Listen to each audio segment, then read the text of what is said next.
Әлемге танымал Димаш Құдайбергеновтің әжесі құпиясын айтып қойды.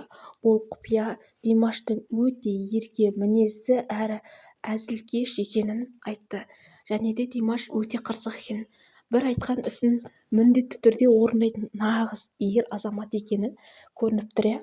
Бірақ десе де сол қырсық мінезімен әлемге танылған болған Димаш өте әзілкеш екен.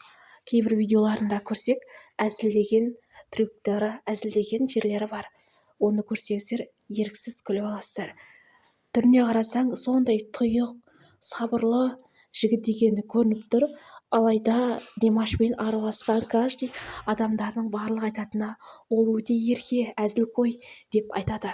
Сіздер де видеолардың анық қарап көрсеңіздер, Димаштың сондай керемет мінезді, тәрбиелі және әзілкеш екені байқалады. Ал сіздер қалай ойлайсыздар?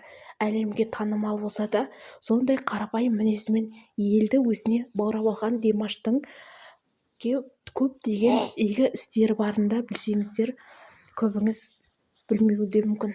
Комментарий жаза кетіңіздер.